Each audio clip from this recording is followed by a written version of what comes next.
Bonjour à tous, je m'appelle Victor et je suis étudiant en kinésithérapie à la IFMK de Nancy. Je me passionne depuis maintenant 4 ans pour la nutrition. C'est une science complexe et souvent sujette à controverse. L'abondance d'informations sur la nutrition dans les médias aboutit souvent à une dispersion dans les détails alors que souvent les bases ne sont pas claires. C'est pourquoi j'ai décidé de rechercher les grands principes diététiques, les recommandations données par les grandes institutions de santé. J'ai lu les ouvrages de référence et j'ai également étudié la littérature récente.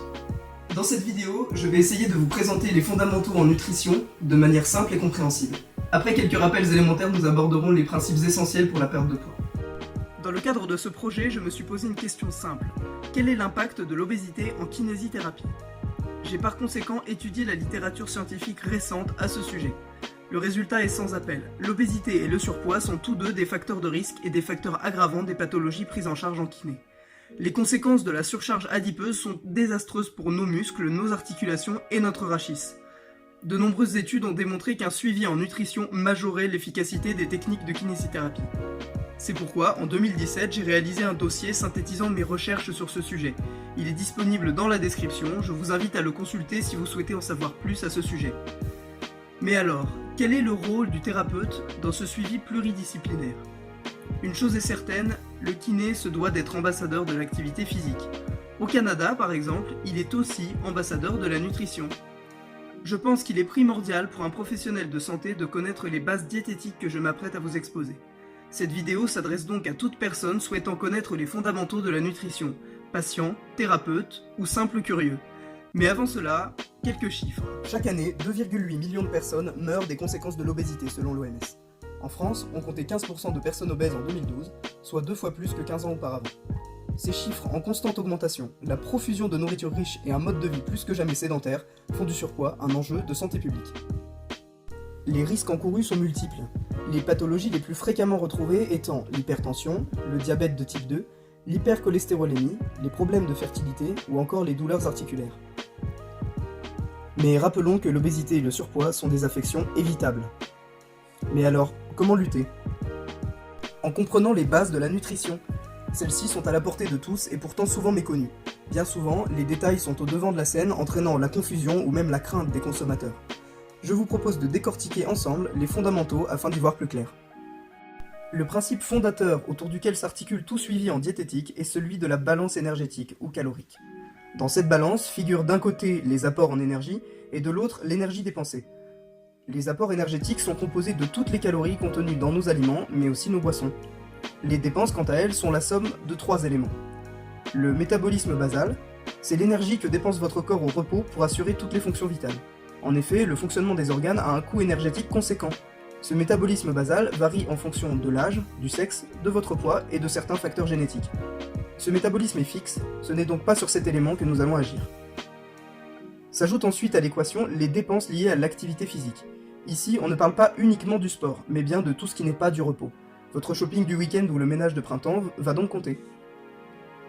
Enfin, le dernier élément, concernant les dépenses énergétiques, n'est autre que l'effet thermique des aliments. En effet, chaque aliment digéré demande un certain effort du système digestif. Plus vous mangez, plus cet effort est important. Cependant, ce facteur est négligeable. Notre réflexion par la suite portera donc sur les facteurs maîtrisables de cette balance. L'apport calorique journalier, ainsi que la dépense liée à l'activité. Tout déséquilibre de cette balance aboutira à une variation de votre poids. Si les apports correspondent aux dépenses, celui-ci ne change pas. C'est l'équilibre ou maintien calorique.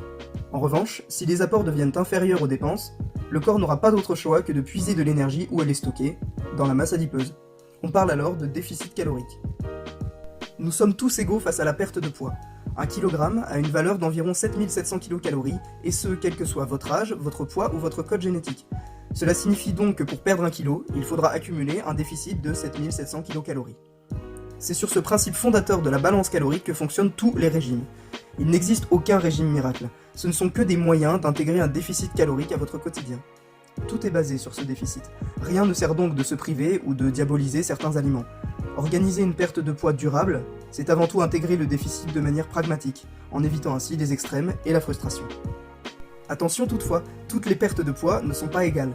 Être en bonne santé, ce n'est pas seulement voir son poids chuter sur la balance.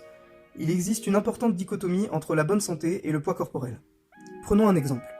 Voici 2 personnes. Madame A et Madame B ont toutes les deux un maintien calorique situé aux alentours de 2000 kcal. Madame A consomme 1800 kcal par jour. Elle est donc en déficit calorique.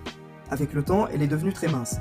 Son alimentation est constituée exclusivement d'aliments industriels, pauvres en micronutriments et remplis d'additifs. Madame B, quant à elle, mange 2200 kcal par jour. Elle est donc en léger surplus calorique. Toutefois, elle préfère des aliments riches en micronutriments, en fibres. Elle mange beaucoup de légumes et de fruits frais. Elle cuisine équilibrée. Elle a accumulé quelques kilos avec le temps, mais se sent en pleine forme. À votre avis, laquelle de ces deux femmes reçoit les félicitations de son médecin lorsqu'elle lui présente les résultats de sa dernière prise de sang? Vous vous en doutez, la santé métabolique de Madame B est excellente. Ce qui ne l'empêchera pas de perdre ses kilos superflus grâce à cette vidéo.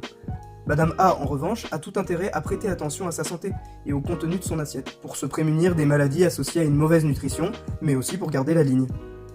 Mais alors, comment perdre du poids et conserver une santé optimale? C'est le moment d'introduire la notion de composition corporelle. Notre corps est composé de muscles, de graisses essentielles, de graisses de stockage, du squelette osseux et de nos différents organes. Lorsqu'on perd du poids, on veut minimiser la perte de muscle et perdre uniquement la graisse superflue, dite de stockage. Le muscle est, rappelons-le, un facteur protecteur contre l'ostéoporose, la dépendance, les maladies cardiovasculaires et d'autres conséquences du vieillissement. Pour résumer, votre santé optimale sera atteinte en amenant votre corps à une composition corporelle idéale, grâce à des aliments de qualité. La vraie question n'est donc pas comment perdre du poids, mais comment optimiser ma composition corporelle. Perdre de la graisse de stockage tout en gardant sa masse musculaire, c'est possible. Pour cela, il faudra conjuguer plusieurs stratégies. Le premier élément qu'il faut aborder est celui de la répartition de macronutriments. Nos aliments contiennent tous protéines, lipides et glucides, sous différentes formes et en proportions variables. Chaque macronutriment possède ses particularités et joue un rôle important dans le fonctionnement du corps. Les protéines sont présentes dans bon nombre d'aliments. Les viandes, les œufs, les poissons, mais aussi les céréales, les produits laitiers, les légumineuses ou encore les oléagineux. Elles contribuent à l'entretien et au maintien de la masse musculaire. Elles ont d'autant plus d'importance lors d'un déficit calorique. En effet, non contentes d'assurer la conservation du muscle, elles améliorent la satiété. Comprenez ici qu'un repas suffisamment protéiné vous laissera satisfait et repu. Rappelons que les protéines sont disponibles également sous forme végétale. Compte tenu de l'impact sur l'environnement de la production de viande, il apparaît pertinent d'en limiter sa consommation. Chaque gramme de protéines apporte 4 kcal environ, ce qui en fait avec le glucide le macronutriment le moins dense d'un point de vue énergétique. Viennent ensuite les lipides, présents eux aussi dans les oléagineux et certains poissons comme le saumon ou les sardines. Ils prédominent, comme leur nom l'indique, dans les matières grasses comme les huiles végétales et les beurres. Ils ont pour but dans un premier temps d'aider à la digestion et à l'absorption des autres nutriments. Ils sont également le carburant de choix de notre cœur et les garants d'une bonne santé hormonale. Plus denses, avec 9 kcal au gramme, les lipides sont à consommer avec modération, sans trop les limiter pour ne pas se priver de leurs bénéfices. Dernier des 3 macronutriments, les glucides, autrement appelés sucres. Ils sont présents dans toutes les céréales, légumes, fruits et nos très chers desserts. Ils sont notre principale source d'énergie et, ne nous le cachons pas, contribuent largement au plaisir du palais. Si d'un point de vue calorique, toutes les sortes de glucides se valent, avec 4 kcal au gramme, comme les protéines, il est plus pertinent, dans une démarche de santé, de choisir des sources de glucides naturels plutôt que des sucres industriels raffinés. N'oublions pas de mentionner l'alcool. En effet, outre les méfaits qu'on lui connaît, chaque gramme d'éthanol vous apporte 7 kcal, et ce, vide de tout intérêt nutritionnel. À limiter donc, sans pour autant bannir. Autre élément à prendre en compte, les fibres alimentaires.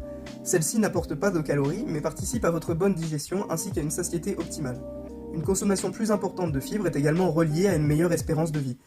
C'est aussi un facteur protecteur contre le diabète et contre les pathologies cardiovasculaires. On les trouve principalement dans les fruits, les céréales complètes et les légumineuses. Récapitulons. Pour perdre du poids, et surtout de la graisse de stockage, il faut instaurer un déficit calorique et consommer une répartition équilibrée de macronutriments.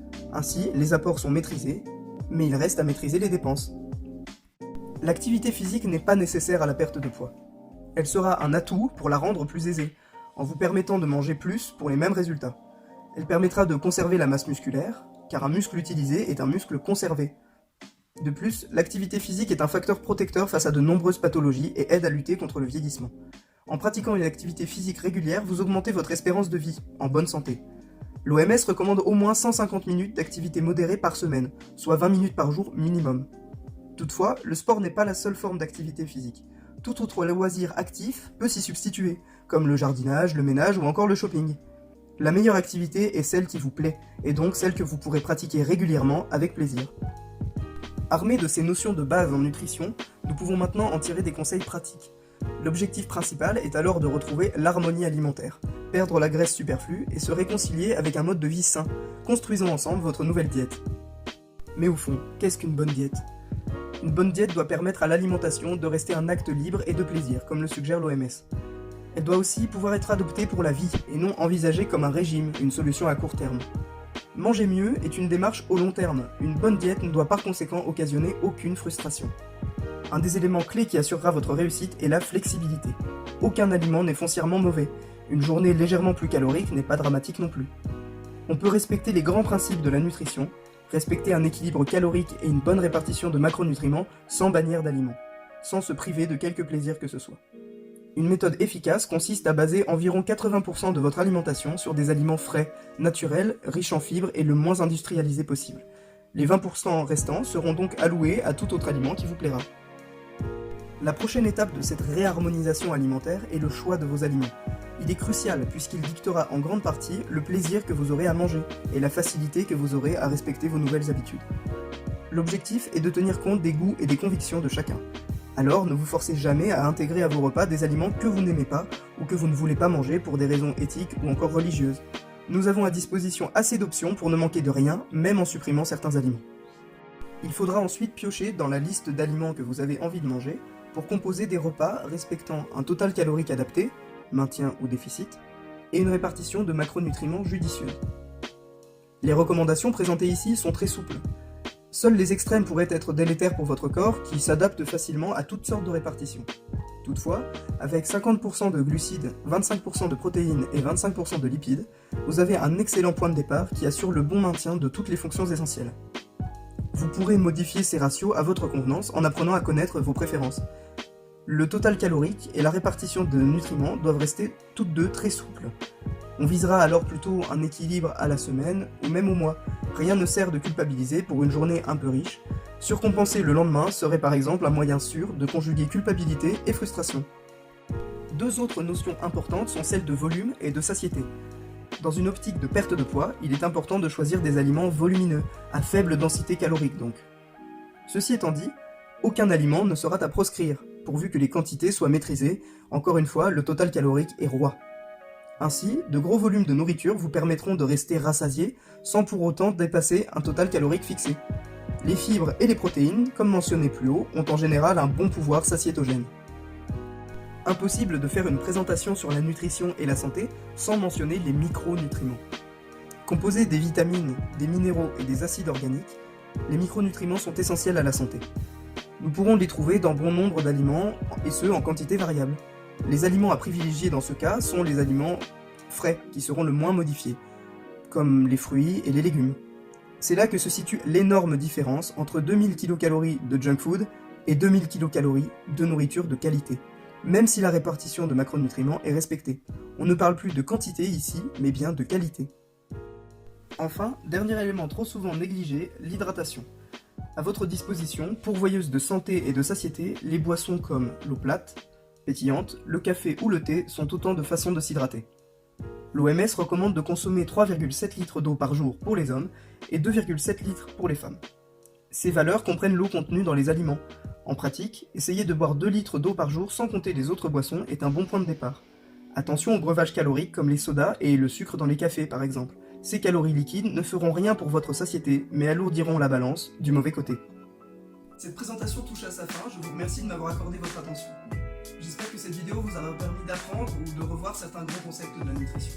Si vous appliquez les éléments abordés dans cette vidéo, vous vous assurez 99% des résultats. Le reste n'est que détail. Évidemment, je n'ai pas pu être exhaustif et beaucoup de sujets intéressants restent à traiter. Ce sera peut-être le sujet d'une prochaine vidéo, qui sait. Vous pouvez retrouver dans la description le document qui contient tout ce que je viens de dire et mes références bibliographiques. A bientôt!